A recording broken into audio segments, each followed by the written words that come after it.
So ito ang problema niya mga bay, check engine. Ayan. Yan ang problema niya. Tapos mga bay, bagong carburetor. Ang lakas ng overflow. Yan. So yan ang problema. Yan. So bagong carburetor po ito mga bay. Yan, bagong carburetor. Ang ginamit nila ay STX 125 na carburetor. Replacement lang po yan, replacement.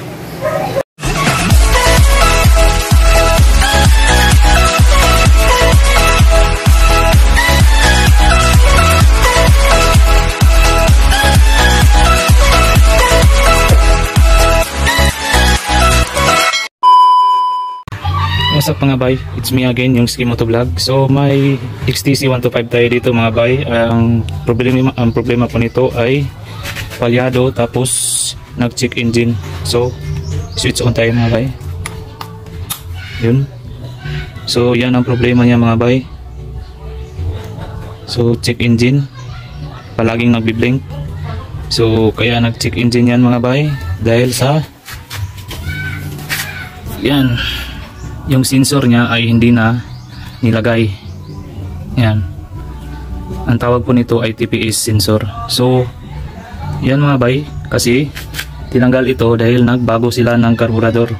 Yan. So, ang ginamit nila na carburetor ay STX 125. So, yan mga bay, ang STX 125 na carburetor na nilagay nila. Tapos, hindi na nilagay yung TPS sensor, kaya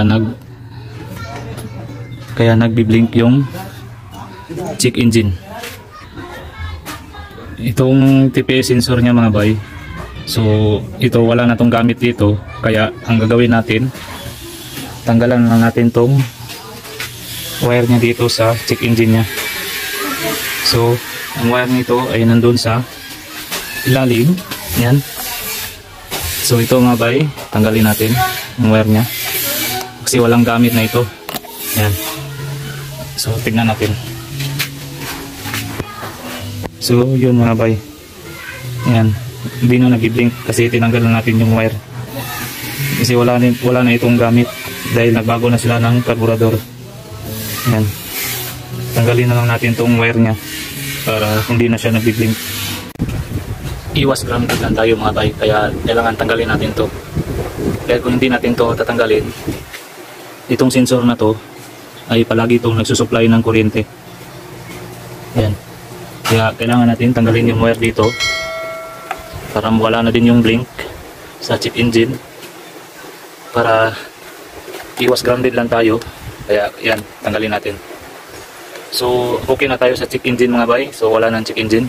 Kaya ang pangalawang problema naman ito mga bay ay palyado. So itong motor na to ay palyado. Kahit bago na sila ng carburetor, palyado pa rin. Kaya yan ang ating pangalawang solusyonan. So ang problema nito mga bay, bagong carburetor, tapos yan ang nangyari. So yan mga bayo, yan, nag-overflow. Bagong carburetor, tapos nag-overflow. Yan. So ating solusyonan yan mga bay, dahil isa din yan sa palyado. Kaya atin yang ayusin tong carburetor, tanggalin natin yan, i-check natin kung anong problema sa loob para mawala na yung overflow na yan. Yan. So, ang lakas ng overflow. Yan. Kaya nagpapalyado tong motor na to. So tanggalin natin tong carburetor, tingnan natin yung loob niya kung anong problema, tapos i-check natin mamaya kung okay na bang andar niya. So tanggalin natin carburetor mga bay.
dito para hindi maglabas ng gasolina dito sa overflow niya dito sa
natin. So yun mga bay, handar na. So check natin to kung papalya pa ba.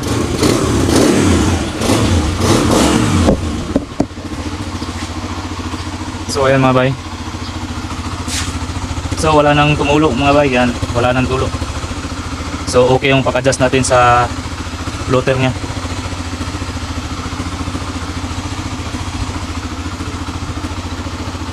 So yan mga bay, okay na. So patakbuhin natin to kung hindi ba palyado. Yun. XTC 125. Nilagyan ng carburetor na STX 125. Tapos nag-check engine, yun. So wala nang check engine kasi tinanggal natin yung wire dito. Many unbearable hours later. So ayun mga bay, sound check ulit tayo kung wala na bang palyado. Yun.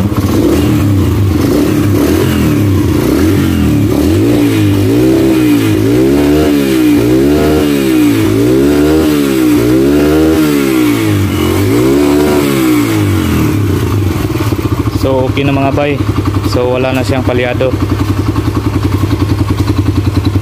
Ayan, XTC 125. So yun lang palang problema mga bay. So yung carburetor niya yung palaging nag-overflow. Tapos sinadyasan natin yung valve float niya sa loob ng carburetor. So yan mga bay, okay na.